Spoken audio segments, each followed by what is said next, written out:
Me da gusto que tome el tiempo para escuchar esta enseñanza titulado Siervo o Esclavo, el significado de la palabra curios y la palabra doulos.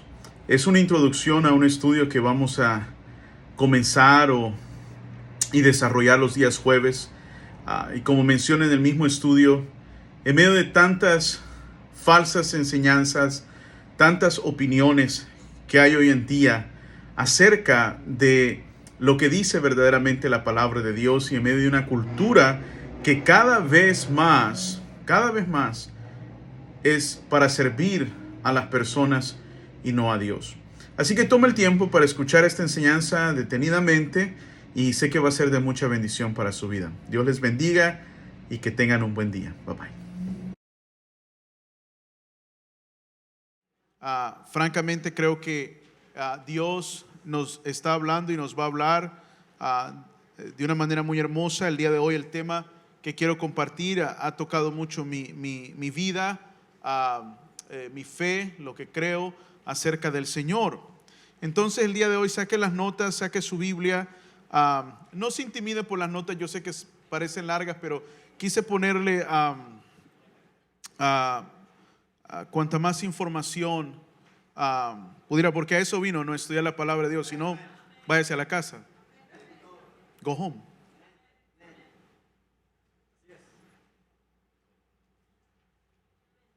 Yo no, ay, vamos, oh yeah, that's what you came here for. No vino a que le hiciera un show, ni que, yeah, so, a eso venimos, ¿verdad? So, eso no defrauda. Amén. Eso no, el calor sí, ¿ya? Pero venimos a estudiar la palabra de Dios, como las personas que se conectan a escuchar la palabra de Dios. Y esa es una de las cosas que hoy en día tenemos un problema. La gente llega a las iglesias a ser entretenidas, no a ser educadas. Amén. Y entre más entretenimiento hay en la iglesia, pues más llena la iglesia, más gente va. Y ese es un problema el día de hoy. Pero quiero invitarle, este pasaje no está en sus notas ni está en la pantalla. Quiero invitarle a una de las razones por las cuales siento que es muy importante entrar en un profundo estudio de la palabra de Dios, especialmente de los evangelios, por un pasaje, quizá el pasaje más perturbador de todo el Nuevo Testamento, el más alarmante, el más difícil, y ese pasaje está en Mateo capítulo 7, versículo 22. Mateo capítulo 7, versículo 21, perdón, en adelante. Mateo 7, 21, y cuando lo encuentre, si me hace el gran favor de ponerse de pie para la lectura de la palabra de Dios. Mateo capítulo 7, versículo 21. Amén. Amén. Y mira lo que dice este pasaje tan tremendo, tan tremendo. Dice así: no todo el que me dice Señor, Señor, entrará en el reino de los cielos, sino el que hace la voluntad de mi Padre que está, ¿qué? En los cielos. Muchos me dirán en aquel día: Señor, Señor, ¿no profetizamos en tu nombre, y en tu nombre echamos fuera demonios, y en tu nombre hicimos muchos milagros? Y entonces les declararé: nunca os conocí, apartados de mí, hacedores de maldad. Señor, en esta tarde pedimos, Señor, que tu Espíritu nos hable a través de tu palabra, Señor, con humildad, mirando nuestra propia vida y no la vida de nadie más, pensando en nuestro propio proceder, Señor, porque el que piensa en la vida de otros sin reflexionar en su propia vida, Señor, es un hipócrita. Y no queremos y no quiero, Señor, de ninguna manera ser hipócritas, Señor, sino que cada uno de nosotros reflexionar primero sobre nuestro propio caminar contigo y, Señor, pedir que siempre nosotros podamos, Señor, ser genuinos discípulos tuyos, Señor, y acatarnos a tu palabra. Señor, dame la sabiduría y la gracia para poder también predicar tu palabra en esta noche, en el nombre precioso de Jesús. Y todos decimos amén. Pueden sentarse, queridos hermanos. El evangelio de hoy en moda, o el evangelio de hoy que está de moda, ofrece muchas veces una falsa esperanza a las personas o a los que como todos nosotros somos pecadores. Le mencionaba a mi esposa que ya tengo como 1 año y medio de estar batallando con ciertos pensamientos, no de pecado, pero acerca de la fe, acerca de lo que he creído por 16 años como pastor. Y le he orado al Señor y Dios me ha estado hablando a través de su palabra, a través de diferentes cosas, y quiero compartir con ustedes lo que el Señor ha puesto en mi corazón. Hay varias cosas que me ha traído esto a la mente. Una de las cosas es la fuerza tan grande que por las redes sociales, escuche bien, las falsas enseñanzas y la falsa doctrina está entrando en la vida de la iglesia. Antes usted pues para escuchar a otro predicador tenía que prender la tele, ponerle cassette, pero hoy en día con las aplicaciones de TikTok, Instagram y todo, usted pone ese predicador y si usted escucha algo que le gusta, ya su teléfono reconoce eso y le manda más. Y más que nunca vemos, hermanos, enseñanzas que están diseñadas al estilo de lo que la gente quiere escuchar. Le comenzaba el día domingo que miraba el post de un pastor que ponía que prácticamente Dios al final de los tiempos va a perdonar a todos y que no importa la conducta de cada uno de nosotros, la voluntad de Dios es perdonarlos a todos y ese va a ser el fin. Y ponen como 15 pasajes bíblicos que si usted los lee, usted, pues sí. Porque la Biblia dice, Pedro dice en su epístola, porque Dios no retarda su promesa, sino queriendo que todos procedan al arrepentimiento. Entonces ahí uno dice, ya ve, Dios quiere que todos, y si Dios lo quiere, Dios lo va a hacer. Y si usted le agrega 10 versículos más de eso, entonces usted piensa cambiar. Y dice, pues quizá entonces así es. Juan 3:16 dice, porque de tal manera amó Dios al mundo. Hoy en día hay más y más falsa enseñanza, falsa doctrina. Y por eso es muy importante, creo yo, que la iglesia tiene que entrar en un estudio serio de la palabra de Dios. Como mencionaba el día de hoy rápidamente, hoy en día se ha hecho fácil seguir al Señor. Quiero volver a repetir eso. El día de hoy se ha hecho fácil seguir al Señor. ¿Es fácil para usted ser cristiano?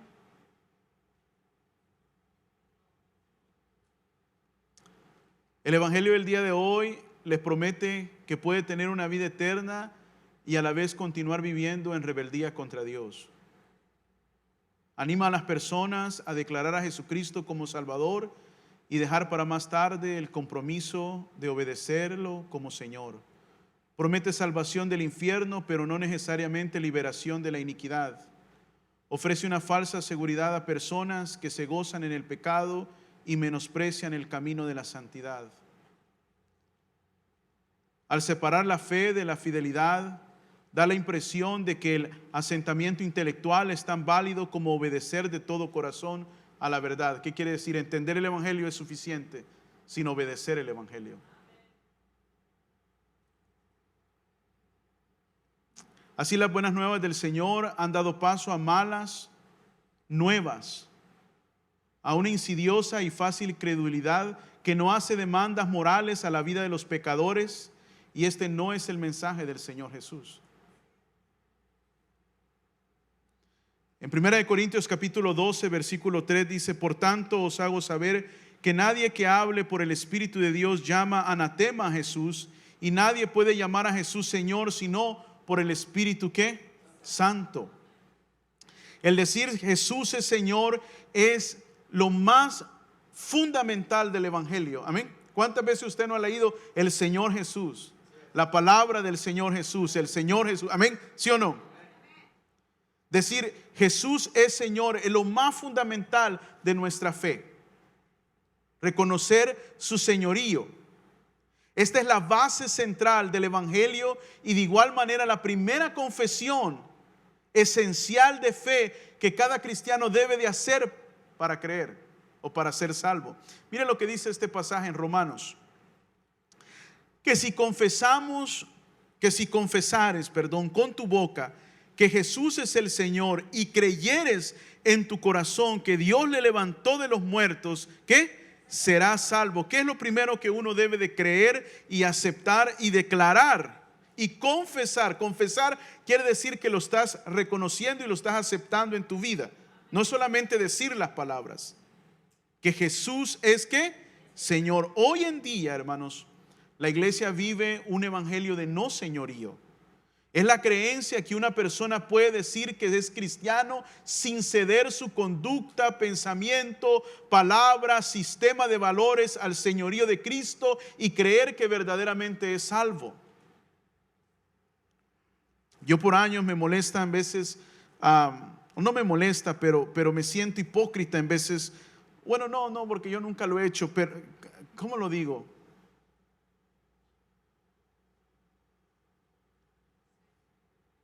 Por no querer ofender mentimos y defraudamos el evangelio.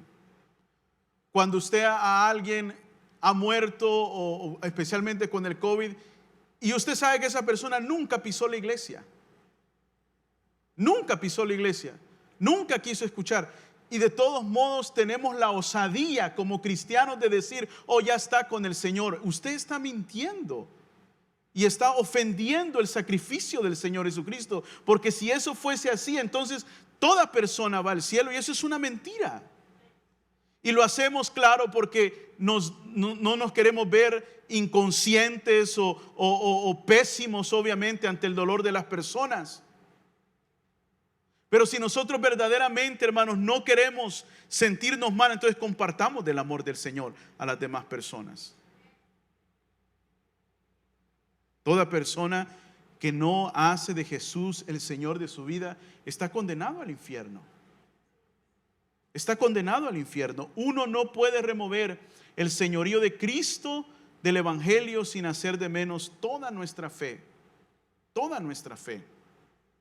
Yo le decía a unos hermanos hace unos días atrás en un discipulado que tuve, ¿cuántos de ustedes pueden decirme el día de hoy por qué son salvos y cómo han sido salvos? Amén. Cuando vemos los evangelios vemos esto claramente. Jesús nunca se escondió de declarar su autoridad y señorío. Él se lo dijo a sus discípulos, a sus enemigos y a cualquiera que casualmente cruzara su camino. Un famoso teólogo dijo, la palabra que con más frecuencia se traduce como Señor en el Nuevo Testamento es la palabra, y muchos de ustedes que estuvieron conmigo estudiando por años, es la palabra ¿qué? Kurios. Esa palabra es la palabra griega, y cada vez que usted lee la palabra Señor en el Nuevo Testamento, esa es la palabra griega, la palabra original de la Biblia.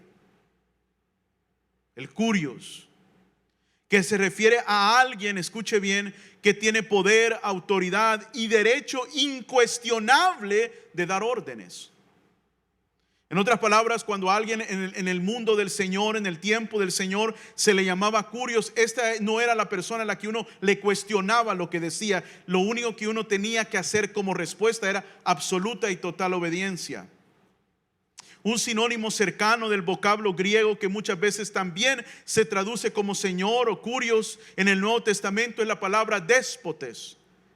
Una palabra que describe a un gobernante con poder absoluto sobre sus súbditos. Cuando la Biblia dice Señor Jesús, está hablando de una autoridad a la cual uno no puede cuestionar. Muy distinto del evangelio que predicamos el día de hoy. Amén.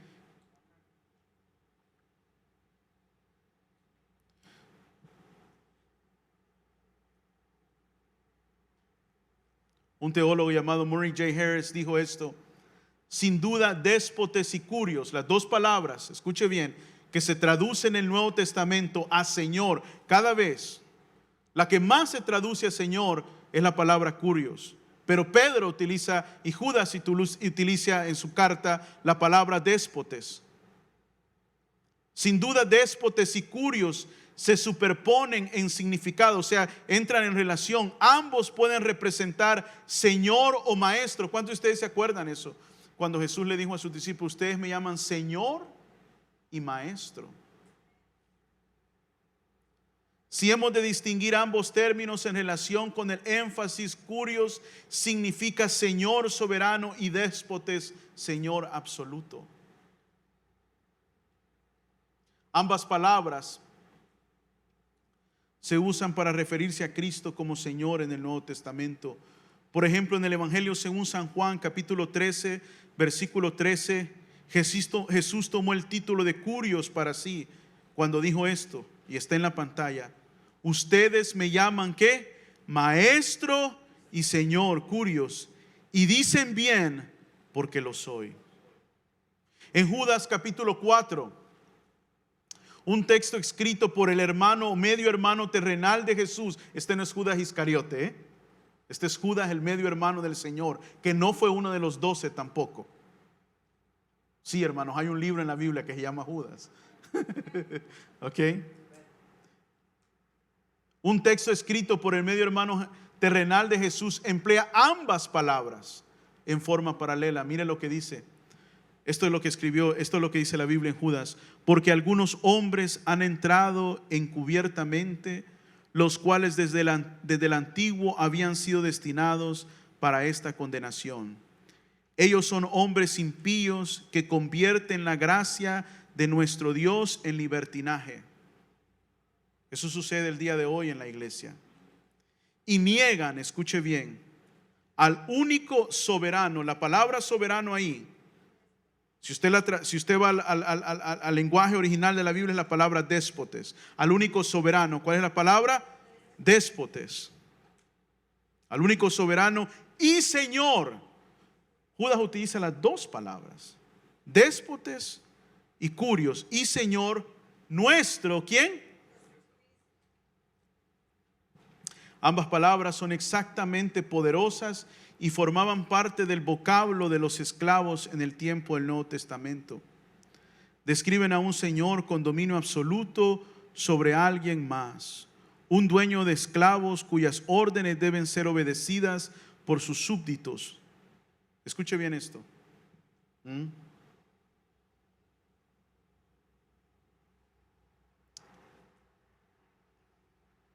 No porque escogen hacerlo, sino porque no tienen ninguna libertad para hacer lo contrario.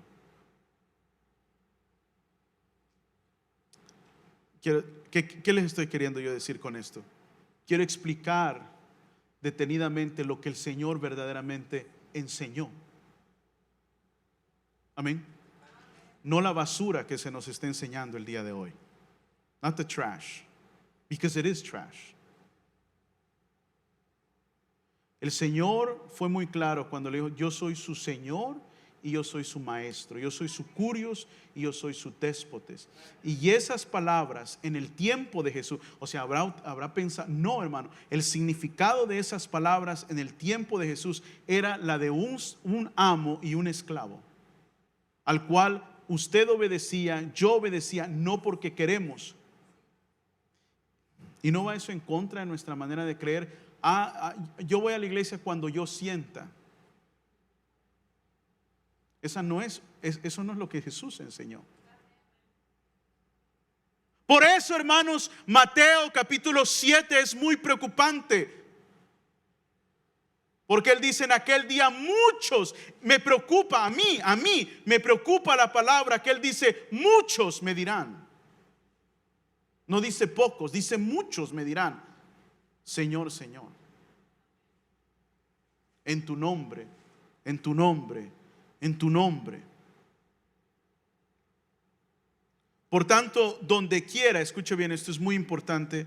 Por tanto, donde quiera que había un señor, un curios o un soberano, déspotes, siempre había un esclavo. Y la palabra para esclavo es la palabra doulos. Una idea que necesaria y axiomáticamente implica la otra. ¿Qué quiere decir eso, hermano? Si usted va a decir la palabra curios, usted a ley tiene que pensar que hay un dulos. No sé si me explico. Por ejemplo, nadie puede decir el esposo tal y tal. Si es esposo, tiene que haber una esposa. Así es. Eso se llama axiomáticamente. Quiere decir que para que haya una, a ley tiene que haber otra. Para que haya un curios, tiene que haber un esclavo, un dulos. Para que haya un déspotes, tiene que haber un dulos.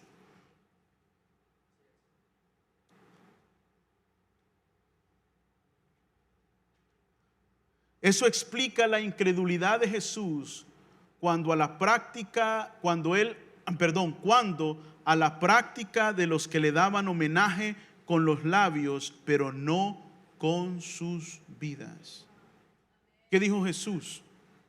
¿Por qué me llaman curios, curios, Señor, Señor, y no hacen lo que yo digo? Lucas capítulo 6, versículo 46. Tú eres un dulos, yo soy un dulos. Jesús dijo, yo soy el curios. ¿Por qué me llamas curios si no haces lo que yo te digo?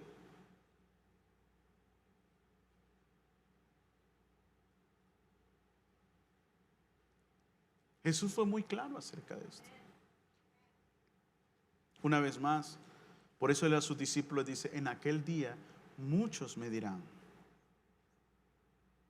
Es posible que reconozca la palabra dulos o la palabra griega dulas, porque es un término, escuche bien, this is so important. No ha llegado al punto que lo va a volar la cabeza, como me voló a mí la cabeza cuando yo aprendí esto hace un tiempo atrás. Es imposible reconocer la palabra griega dulos. Es posible, reconocer la palabra griega dulas porque es un término bastante común en el Nuevo Testamento. Es una palabra muy común en el Nuevo Testamento. ¿Sabe cuántas veces aparece la palabra dulos en el Nuevo Testamento? ¿Sabe cuántas veces aparece? Aparece 130 veces en el Nuevo Testamento, hermano. 130 veces. Frecuentemente como una descripción de lo que significa ser un verdadero cristiano. Cuando aparece la palabra dulos, ya sea antes o después, está explicando lo que verdaderamente deberíamos ser usted y yo. Por ejemplo, en Corintios 7:22 dice esto: el que es llamado siendo libre, ¿qué dice? Es esclavo. ¿Cuál es la palabra griega y la palabra dulos? Es esclavo del Señor. Por precio fueron comprados, dijo el apóstol, escribe el apóstol Pablo. Dulos, hermanos, es un término, un término ambiguo. ¿Qué es ambiguo? Extraño, raro. No es un término ambiguo, pues sugiere, hermanos, un concepto muy específico que, aunque repugnante en nuestra cultura y en nuestras mentes naturales, no debe ser suavizado o rechazado.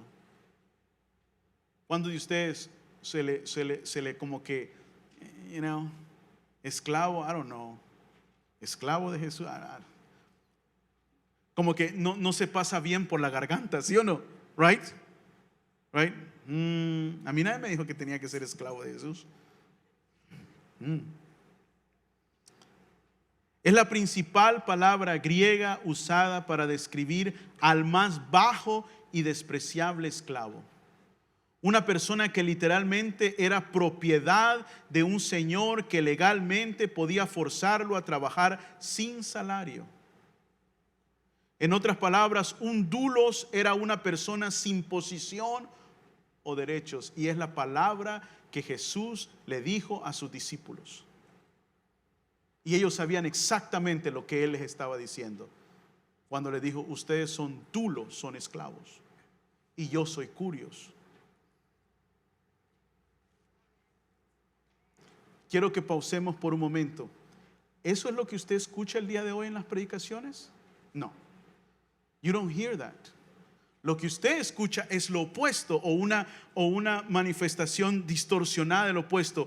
Él está para servirnos a nosotros. Él está para que yo sea feliz, para que yo sea rico, para que me sane mi depresión, para que sane a mi esposo, para todas las cosas buenas y malas. Yo no estoy hablando solo que todo es malo, hay cosas, pero Jesús no dijo eso, hermanos. Nada de lo que le he compartido acá es algo que Jesús no dijo, y no lo dijo una vez, lo enfocó en todo su ministerio.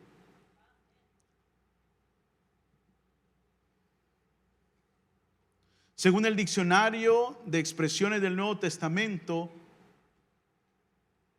dice esto acerca de la palabra dulos. Miren lo que dice. Sirven, dice, o sirven para describir el estado, y creo que se lo puse en sus notas, el estado de un esclavo o una actitud que corresponde a la de un esclavo.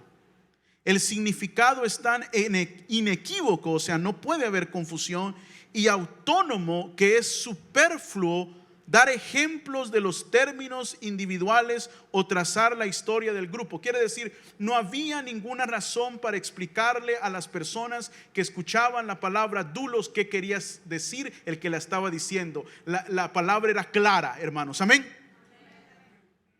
Porque la esclavitud en el tiempo de Jesús era algo que existía. Solamente en Roma, hermanos, solamente en Roma, 7 de 10 personas que vivían en la capital romana eran esclavos. En el tiempo de Jesús, 7 de cada 10 personas que vivían en la ciudad de Roma eran esclavos. La esclavitud era algo muy común en el tiempo de Jesús, prohibida en Israel. Prohibida en Israel, Dios la prohibió desde el Antiguo Testamento, la esclavitud. Entre judíos, tú no podías hacer a un judío esclavo tuyo. Es interesante, el Antiguo Testamento podías comprar a un judío gentil, pero a los 7 años tenías que darle su libertad. Cuando el Señor habla de esto, no hay ninguna equivocación, y esto es a lo que Él llama a sus discípulos a hacer de Él. Ustedes, yo los estoy llamando a que sean mis esclavos y yo su Señor.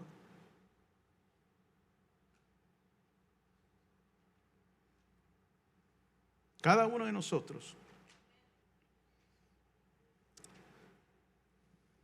La distinción de palabras y grupos sinónimos se hace posible por el hecho de que el énfasis casi siempre está en servir como esclavo. Por lo tanto, tenemos un servicio que no es cuestión de elección para el que lo promueve, lo tiene que hacer, le guste o no, porque como esclavo está sometido a la voluntad ajena, la de su Señor.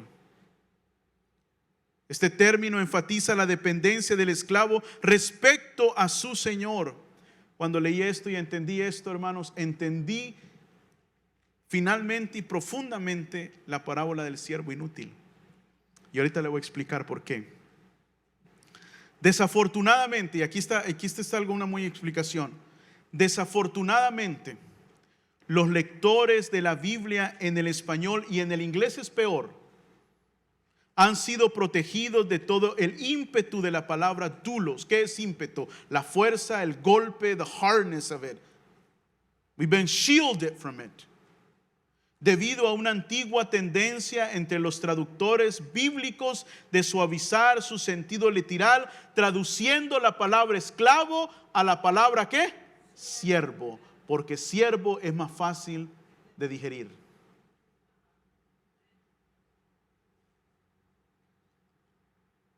Cuando la Biblia que usted tiene y yo tengo dice parábola del siervo inútil, eso no es lo que el griego dice. El griego dice parábola del esclavo inútil. Esa es la palabra correcta. Esa es la traducción correcta.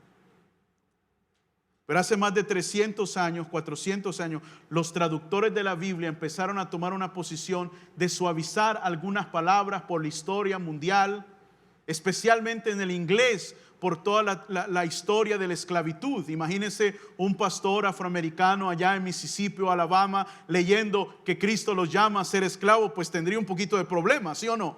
Con el apetito de la audiencia, habiendo ellos no solo hace 4 o 5 generaciones, habiendo ellos experimentado la esclavitud.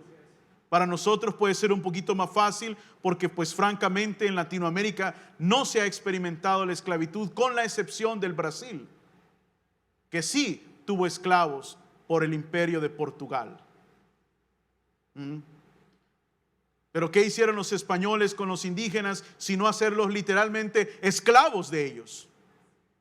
Pero en la Biblia esto no era algo que fuese confuso. Continuemos.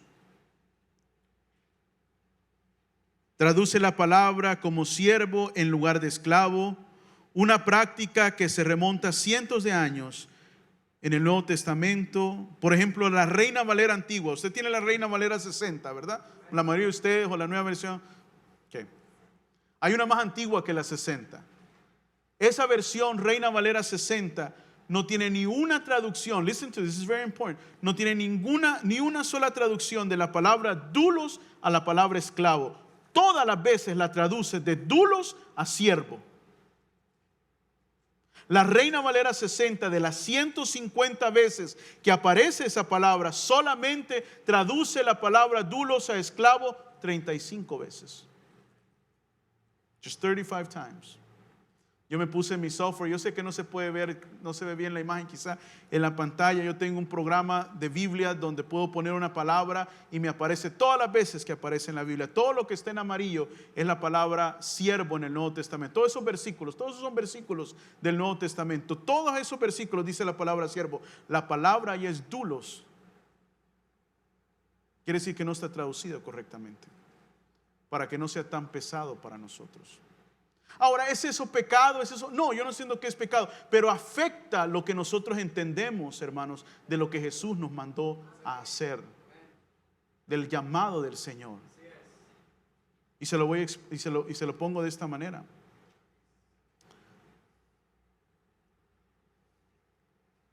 Con todo, el servicio y la esclavitud en realidad no son lo mismo. No es lo mismo servir a alguien y ser esclavo de alguien. It's not the same. ¿O es lo mismo, hermanos? No, no es lo mismo. It's not the same. Y resulta desafortunado que el impacto pleno de la palabra dulos haya sido ocultado durante tanto tiempo en los traductores de la Biblia. Por ejemplo, la palabra siervo sí aparece en el Nuevo Testamento. En realidad, la palabra aparece más de 5 veces. Por ejemplo, ¿sabe una palabra que sí significa siervo? La palabra diácono. La traducción correcta es alguien que sirve. La palabra oikites. La palabra paes. La palabra urperetes. La palabra litúrgenos, de donde viene la palabra liturgia. Todas esas palabras en el griego, y se las puse, cada una de ellas significa siervo, pero no la palabra dulos. La palabra dulos tiene un solo significado y es la palabra esclavo. Dulos se refiere a esclavitud, ni más ni menos. No es para nada un término confuso o incierto. Describe a alguien que carece de libertad y derechos personales, cuya existencia se define por su servicio a los demás.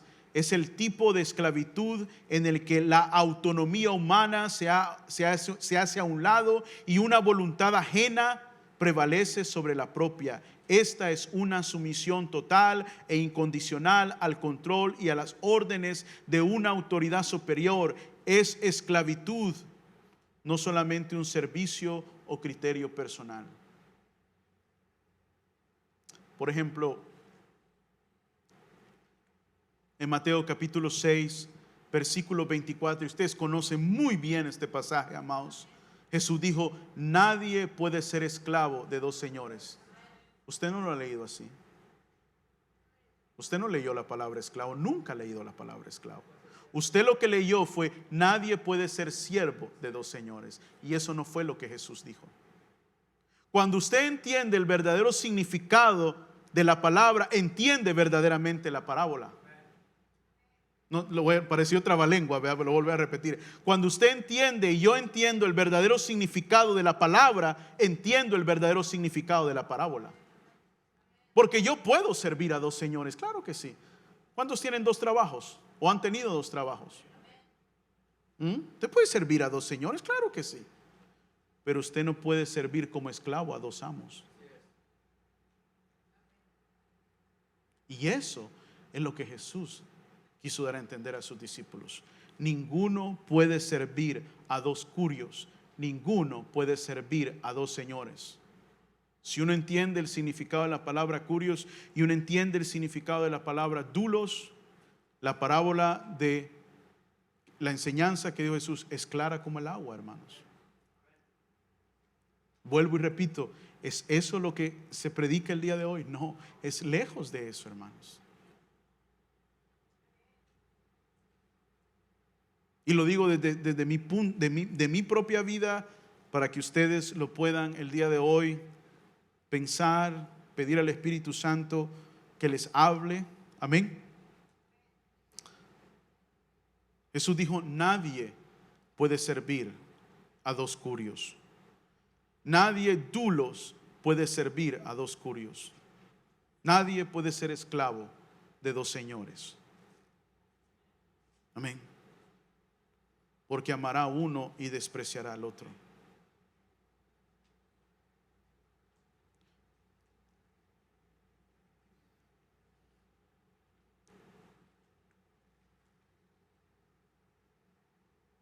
Un empleado con dos trabajos de hecho podría servir a dos señores. Pero lo que la palabra dulos y todos sus derivados expresan es esclavitud, no simple que servicio. ¿Y a cuántos de nosotros nos cuesta el día de hoy reconocer y decir, ok, ahora ya entiendo que yo debo de ser esclavo del Señor? Le decía que ahí fue donde yo entendí plenamente la parábola del esclavo inútil, que yo leía el siervo inútil. Porque cuando uno lee esa palabra se oye raro, ¿no? Bueno, ¿quién de ustedes siendo un esclavo, quiso decir Jesús, va, hace su trabajo todo el día, trabaja la tierra, y al regresar de un día de trabajo como esclavo, como dulos, dijo Jesús, le dice al curios, a ver, me voy a sentar, sírveme tú a la mesa? ¿Ahora entiende? ¿Qué estaba queriendo? Ustedes saben que no es así, dice. El dulos jamás tomaría el lugar del curios, es imposible. Sino más bien el dulos, el esclavo, aún después de haber trabajado, dice, va donde el curios y le dice, siéntese mi señor, mi curios, y le sirve, dice. Y luego después que ha fungido con su señor, se puede él sentar y comer. Pero hoy en día tenemos que el Señor nos sirve a nosotros y no nosotros al Señor. Y cuando en algún momento algo no nos parece o algo no nos gusta de la palabra de Dios, simplemente lo dejamos y utilizamos cualquier pretexto, cualquier excusa, ¿sí o no, hermanos?, para no hacerlo. Y por eso ese pasaje de Mateo capítulo 7, en aquel día mucho, y yo le digo, Señor, ¿cuánta gente en mi iglesia, tu iglesia, está yendo al infierno, está condenada al infierno porque después de años de estar predicando, le decimos a la gente, venga, acepte, amén, gloria a Dios, y no hay ningún cambio, siguen en adulterio, fornicación, mintiendo, robando, diciendo malas palabras? Pero venimos a la iglesia y no queremos ofender, no queremos, but they're going to hell. ¿Veis? Entonces, ¿de qué sirvió tenerlos a la iglesia? Solo para. ¿Qué mencioné yo la semana pasada? ¿Cómo sabemos si somos salvos? ¿Cómo yo sé que soy salvo? Amén. Billy Graham en una de sus campañas escribe en su libro, creo que fue en la costa este, hace el llamado, y una de las últimas personas que se levanta a recibir al Señor como Señor y Salvador es un hombre allá en sus casi llegando a 50, y para hacer una historia corta lo entrevistan después, le dicen, qué bueno que aceptó, confesó sus pecados, etc. ¿Y usted qué hace? Soy pastor. soy pastor. Mi padre fue pastor, mi abuelo fue pastor, y pues lo más correcto era que yo me hiciera pastor. Y puedo predicar la palabra, y puedo hacer esto, y puedo hacer aquello. Pero hoy entiendo que yo nunca le he entregado mi vida al Señor. ¿Le hemos entregado nuestra vida a Dios? ¿Lo hemos reconocido verdaderamente como Señor? ¿O venimos a la iglesia, pero nosotros vivimos como nosotros queremos vivir? La mayor marca, la mayor evidencia de que no somos salvos es que somos desobedientes a lo que el Señor quiere. The greatest mark that I am not saved or that you might not be saved is that you're disobedient to God's word. That is the greatest mark.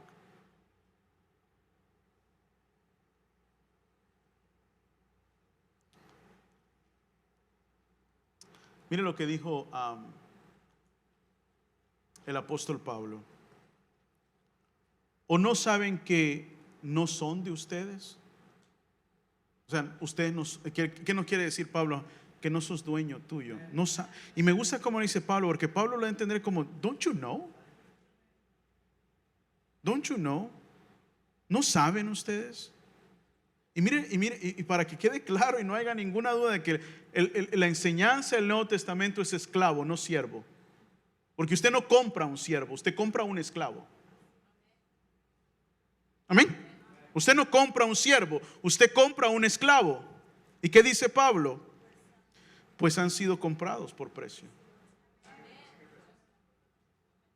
Han sido comprados, hemos sido comprados. Señor nos compró para que fuésemos sus esclavos. Ahora, tenemos un amo, un curios amoroso, misericordioso. Amén. ¿Sí o no? Pero eso no quita que no es nuestro Señor. Pablo una y otra vez, el apóstol Pablo una y otra vez en sus cartas a Roma, a Corintio, a Filipo, a Éfeso, a Colosenses, dice, Pablo esclavo. La palabra que usted lee en la Reina Valera es siervo, pero lo que él está diciendo es doulos, esclavo del Señor Jesucristo. We don't want that. Amén.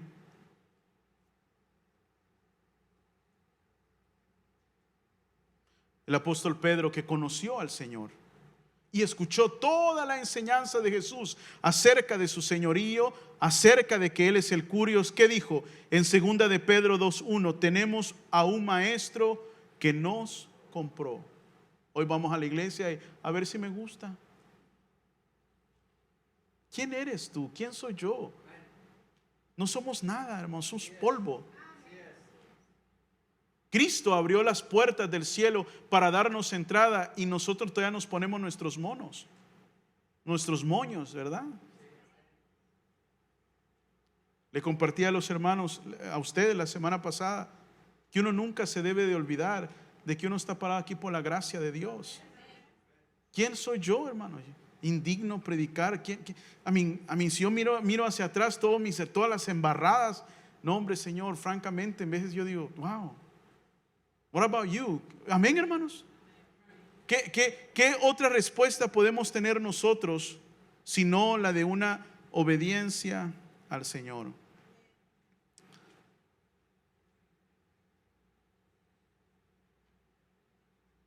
En Apocalipsis capítulo 5 versículo 9 dice, y cantaban un cántico nuevo diciendo, digno eres de tomar el libro y de abrir sus sellos, porque tú fuiste inmolado. ¿Qué quiere decir eso?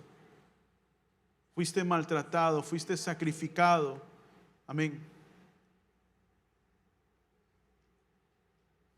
Tú pagaste el precio y con tu sangre nos has ¿qué? Redimido. Esa palabra significa comprado. Y con tu sangre compraste, has comprado para Dios a todo linaje y lengua y pueblo y nación. Y nos has hecho, y fíjese lo que dice ahí, si nos quedamos ahí, listen to it, si nos quedamos ahí, ahí dice el que cree que todos se van a salvar. Ya ve, todos se van a salvar. Ahí dice todo pueblo, toda lengua, toda nación. ¿Ve cómo alguien puede engañar a alguien que no conoce la palabra de Dios? y nos has hecho para nuestro Dios reyes y sacerdotes y reinaremos sobre la tierra.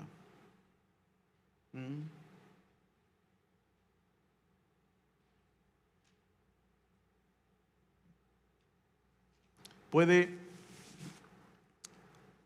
alguien tener o costarle comprender eso? Por ejemplo, la próxima semana voy a hablar de un pasaje que cuando usted lo lee dice, bueno, pastor, ¿qué quiere decir esto? Porque él le dijo, ya no os llamaré siervo. La palabra es dulos.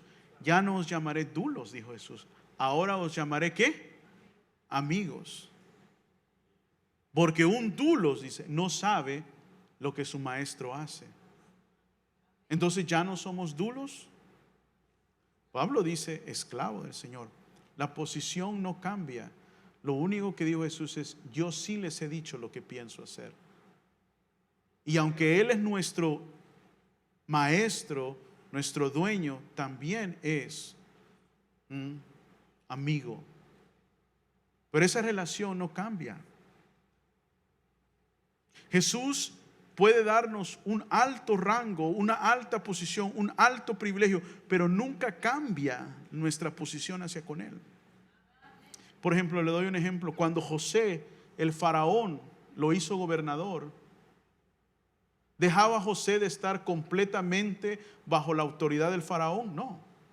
¿Podía el faraón quitarlo, aún quitarle su vida en cualquier momento? Sí, aunque lo había hecho gobernador. Muchos malentendemos y usamos la posición que ahora tenemos en Cristo Jesús para presumir que Él ya no tiene autoridad absoluta en nuestra vida.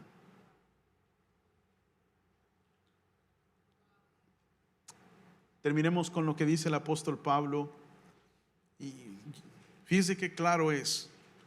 Porque ninguno de nosotros vive para sí y ninguno que muere para sí. Pues si vivimos, para el Señor vivimos, y si morimos, para el Señor ¿qué? Así pues, sea que vivamos o que muramos, del Señor. Y uno no vive para uno.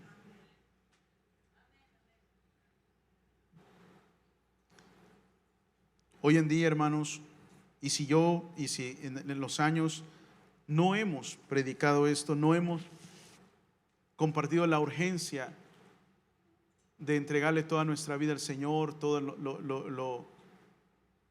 debemos de hacer una corrección acerca de eso. Porque está la advertencia de Mateo capítulo 7, y en aquel día, in that day, I will tell you, I don't know you. No te conozco. No te conozco. Y yo sé que ninguno queremos oír esas palabras. Amén. Ninguno queremos oír esas palabras. Pero yo hice esto, pero yo hice aquello, no te conozco. Y la marca de por qué Jesús le dice en Mateo capítulo 7, no te conozco, porque sos un hacedor de maldad.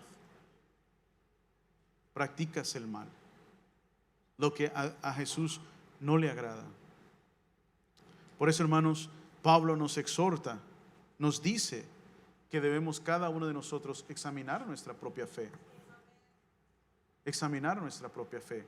Examinar nuestra propia conducta. Examinar nuestra propia manera de vivir. Nuestras palabras, nuestras acciones, todo lo que nosotros somos. Lo que vemos, lo que decimos. Si no, en aquel día, hermanos, corremos el riesgo de que verdaderamente nos demos cuenta. ¿Y qué más se espera ahí, hermanos, sino la condenación eterna? Pero también, una vez más, no se habla del infierno, ¿verdad que no? No se habla del infierno. Ahora la gente se queda callada. Se queda callada. ¿Por qué? Todos los pastores que muchos de ustedes siguen y les encanta escuchar, para los que me ven también en la internet, se vuelven ricos escribiendo libros. Fans. Showman. Le dije yo que me puse a ver cuántos de ellos hablaban acerca del aborto. No, porque van a ofender a su congregación. Y el dinero tiene que seguir cayendo, ¿verdad? y la fama. Ese no es el evangelio. Ese no es el evangelio.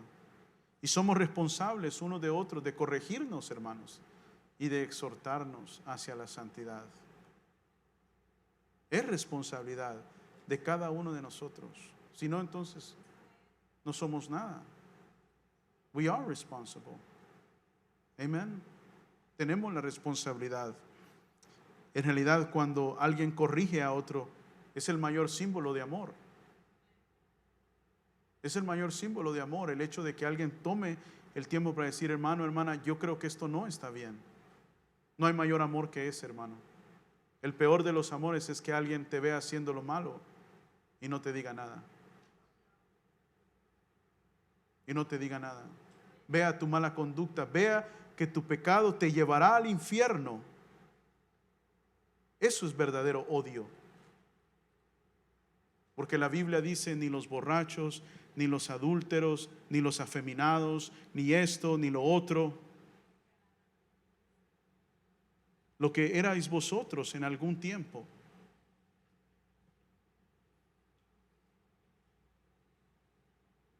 Y tenemos que decirles, con amor, con paciencia, y debemos saturarlo con oración. Pero es nuestra responsabilidad, amén. Y yo sé que cuesta, yo no tengo el don del evangelismo, pero sí tengo la responsabilidad de evangelizar, que son dos cosas distintas. A mí me cuesta entablar una conversación con alguien acerca de, a ver cómo le encuentra.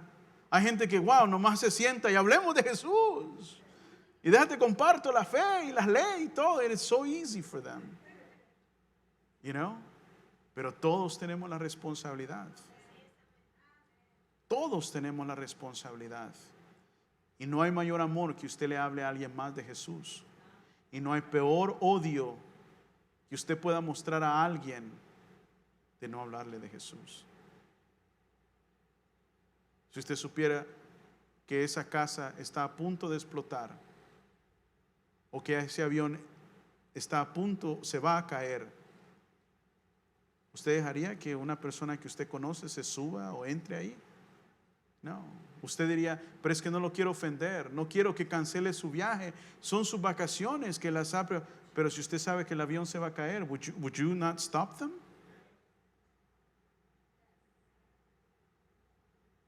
¿Ah? ¿Estaría usted dispuesto a que se enojaran con usted? ¿A que le dejaran de hablar? ¿A que lo marginizaran? ¿A que ya no lo invitaran a sus fiestas? Would you? Pero ¿sabe lo que pasa, hermano? Nos engañamos. Llegamos a los funerales y nos mentimos a nosotros mismos. Y decimos, en algún momento le habrá abierto su corazón. No, it's a lie. No, Jesús dijo, ancho es el camino que lleva a la perdición y muchos son los que entran por él.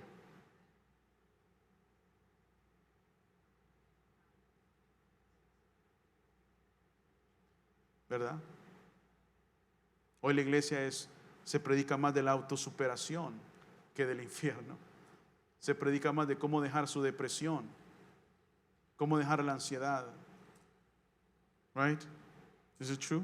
Y son cosas buenas, pero ese no es el evangelio. El evangelio es que todos hemos pecado, todos nos hemos apartado de la gracia de Dios y que Cristo Jesús vino a morir por nuestros pecados y que debemos de arrepentirnos de nuestros pecados. Debemos de cambiar nuestra conducta y recibir el regalo de salvación. Ese es el evangelio. Todo lo demás es extra. Todo lo demás es extra. Y mucho de ello basura. Amén. Termino diciendo esto. Acuérdese de Elías, que hemos predicado de Elías. Elías se paró solo, hermanos. Solo ante una nación que se había desviado de Dios. Alone, he stood alone. Quizá usted está solo con su familia. Todos se le van a voltear si usted empieza a hablarles que cambien su vida, que se acerquen a Dios. They'll turn on you. They'll chew you up and spit you out. Te van a decir que ahora sos un santulón, que te crees muy aquí, que te crees muy allá. ¿Sí o no? They'll switch on you.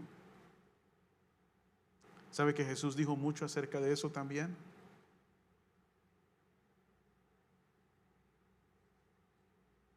Este mundo os odiará, dijo el Señor, por causa de mí. Por causa de mí. Amén.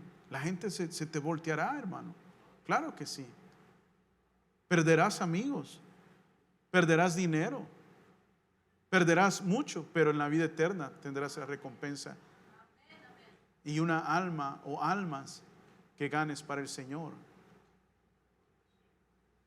Pero porque genuinamente cambiaron su vida y le entregaron su vida al Señor. Le decía yo a Sara, ¿cuántas personas hemos visto nosotros en los eventos de Navidad venir? Yo digo, Señor, ¿por qué? Porque nomás les decimos, vengan, Dios les ama, les quiere perdonar, pero no les decimos, pero tiene que dejar su pecado, si no nada de esto sirve. Nothing, y si usted no se arrepiente de su vida, nada de eso esto sirve. Nothing. Porque primero hay que arrepentirse del pecado para que haya una genuina. Y claro, uno va creciendo en la fe. Amén. Uno va creciendo en la fe. Amén, claro que sí. Pero debe de haber arrepentimiento. Debe de haber arrepentimiento. Si no, ¿qué tenemos, hermano? Dígame, ¿qué tenemos? Creemos, pero sin cambio. Eso es lo que tenemos. ¿Qué de diferencia cuando estaban en la iglesia católica? Nada. No hay nada de diferencia, hermano. Solo porque aquí no tenemos imágenes. ¿Ah? That's the only thing. We don't have images here. Pero la vida es igual. Quizá pasa más tiempo acá. Quizá hay más servicios, ¿verdad? Quizá conoce más la Biblia. Pero la marca absoluta es la obediencia al Señor. La obediencia a su palabra. Mateo capítulo 28. Y enséñales a obedecer todas las cosas que yo os he enseñado. Amén. Oro, hermanos, que les sea de bendición. Es una reflexión que, vuelvo y repito yo, ha bendecido mucho mi vida. Mucho mi vida, hermanos, de entender. Y le voy a decir la manera en cómo ha bendecido, me ha ayudado a obedecer más fácilmente al Señor. Porque soy terco, hermano. Yo digo, Señor, yo soy como el pueblo de Israel 3 veces más. Duro, de terco, burro, man. Y al entender esto, me ha ayudado mucho a obedecer al Señor. A negarme a mí mismo. No, esto no puedo. No, tú eres mi dueño. ¿Cómo? Amén. Y siempre, claro, el amor incondicional del Señor hacia nosotros, aun cuando cometemos errores. Amén. Por eso no cambia que el Señor quiere nuestra obediencia, nuestra absoluta obediencia. Pónganos de pie en esta noche, vamos a orar. Padre, te doy muchas gracias por la reflexión de tu palabra, Señor, y oro que sea y haya sido, Señor, de bendición a mis hermanos. Y pues en ella encontramos, Señor, quizá algunas cosas que quizá en mi corazón, Señor, han sido fáciles de asimilar o de procesar o de decir amén. Pero quizá para alguien acá es más difícil. No sé, Señor, solo tú lo sabes, tú conoces todas las cosas. Pero mi oración, Señor, es que el día de hoy salga esta palabra sin presunción, sin ninguna, Señor, presunción de que alguien o algunos somos más o mejor que otros o mejor nada. Todos, Señor, somos pecadores. Y todos, Señor, necesitamos y hemos necesitado tu perdón.